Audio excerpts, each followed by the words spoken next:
네, 지난 20일부터 서울을 포함해 경기 과천과 분당 등 12곳이 토지거래 허가구역으로 지정되면서 전세난이 가중되고 월세도 치솟는 현상이 나타나고 있습니다. 당장 내년부터는 서울의 입주 물량도 급감해 입주 절벽이 불가피한 상황이어서 최악의 전월세난이 초래될 거란 우려가 나오고 있습니다.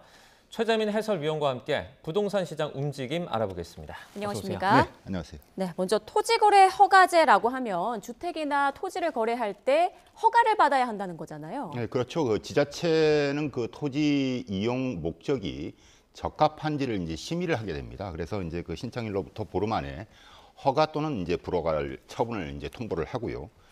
1978년에 이제 그게 이제 도입이 돼서 1979년부터 이제 시행이 됐는데 1970년대에는 아시다시피 이제 경부고속도로 이제 건설도 있었고요. 강남 개발이 굉장히 상당히 이제 대규모로 이제 개발이 되던 때인데 급격한 그 땅값 상승과 부동산 투기를 막기 위해서 지가 안정을 달성하기 위해서 도입된 제도입니다.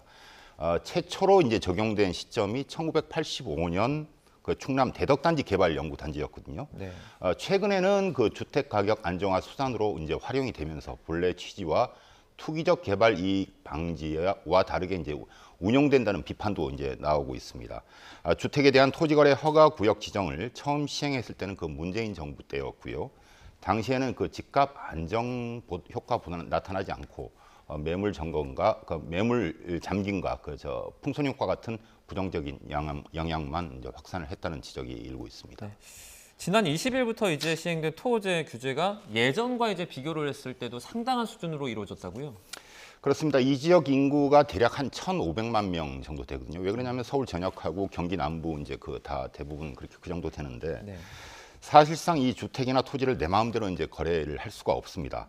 최근 5년만 놓고 봤을 때도 2000년대에는 2020년대에는 강남 3구 그리고 21년도에는 압구정동과 여의도 등 그 한 4군데에만 이제 핀셋 규제를 했었고요.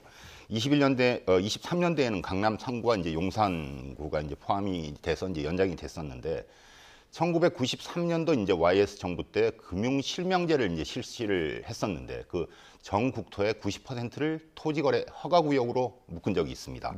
이때를 빼면은 그 서울 전역과 경기 남부 지역이 이처럼 그 대규모로 이제 지정된 적이 없습니다. 그래서 이제 결국 상급지 가운데 이제 상급지로 꼽히는 곳이 강남 상구고요. 그런 한강변에 있는 그 아파트라고 보시면 되는데 사실상 그 집값만 더 오르는 현상이 나타날 거란 우려도 나오고 있습니다. 왜냐하면 그 정부가 특정 지역을 그 허가구역으로 지정하는 행위 자체가 그 지역의 가격 상승 잠재력을 그 사실상 인정하는 것으로 이제 해석할 소지가 있고요. 가수요를 그 유발하거나 규제 해제 시에 가격 급등의 부작용을 초래할 수 있다는 지적도 일고 있습니다. 네, 이번 정책으로 실제로 최근 전세 매물도 많이 사라지고 이에 따라서 월세도 폭등하고 있다고요? 네, 그렇습니다. 저 보시면은 그래픽을 한번 보시죠. 예. 지난달 그 서울 아파트 월세 지수는 129.7을 기록하며 관련 통계 작성 이후 2015년 12월부터 작성이 됐거든요. 네. 최고치를 기록을 했습니다. 이 같은 현상은 이달에도 더 심화될 것으로 우려가 되고요. 강남이 아닌 그 서울 강북에서도 수백만 원대 고가 월세 계약이 잇따라 이제 체결이 되고 있는데 다음 그래픽 주시죠. 예. 보시면은 중구의 SK 리더스 뷰 남산 그 137제곱미터 같은 경우에는 보증금이 2억에 그리고 월세가 500만 원. 그리고 마포구 공덕더샵 84제곱미터가 4억에 300만 원이 이렇게 이제 그 거래가 된 걸로 조사가 됐습니다. 그런데 그 서울은 내년부터 입주 물량이 급감하면서 그 입주 절벽이 불가피한 상황이 펼쳐질 것으로 보이고요. 전문가들은 대규모 토지거래 허가구역 규제가 서울과 그 인접 지역에 사상 최악의 전월세난을 초래할 것이라고 이제 경고하고 있기도 합니다. 지금 내년에 예상되는 서울 지역의 입주 물량은 어느 정도 됩니까? 부동산 시장에서 이제 추산하는 그 서울의 연간 적정 입주 물량은 한 4만 6천 가구라고 이제 되는데 지난 그 몇 년 동안 이제 4만 6천 가구를 다 그 물량을 공급한 적은 없었고요. 네. 당장 내년에는 17,600가구로 줄어들고요. 27년에는 더 줄어듭니다. 그 만여 가구로 이제 줄어들고 28년에는 8천 가구가 이제 전망이 되고 있거든요. 근데 지난 직전에 이제 3년 전에 23년부터 25년까지가 평균 물량이 한 3만 가구가 조금 안 된 상황인데 네. 최소 한 10,000수천 가구 정도가 이제 부족한 상황이라고 보시면 되겠습니다. 예. 자, 이런 가운데 최근 집값이 떨어진 뒤에 집을 사면 된다 이렇게 말을 한 국토부 1차관. 정작 자신은 갭 투자로 수십억 원대 차익을 거뒀다고요? 네, 그렇습니다. 그 지난 6월 김상경 국토부 1차관이 임명됐을 때 언론들은 이렇게 평가를 했습니다.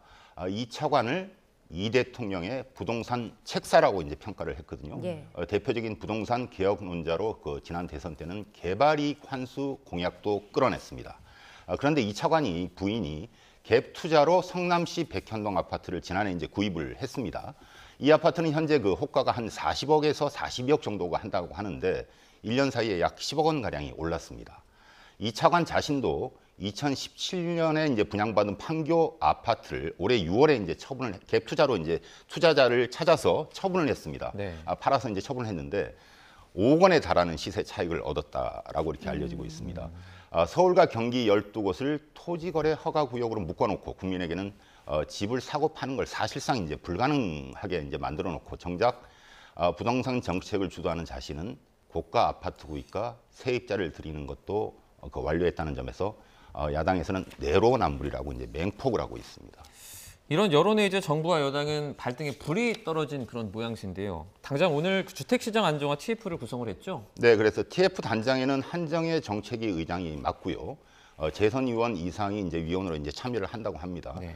TF에서는 공급 대책에 이제 그 방점을 둔 논의를 주로 할 것으로 알려졌는데 그 논란을 의식한 듯 그 이제 보유세 이제 세금과 관련해서는 논란을 그 논의를 하지 않을 것이다라고 이렇게 이제 선을 긋고 있습니다. 네.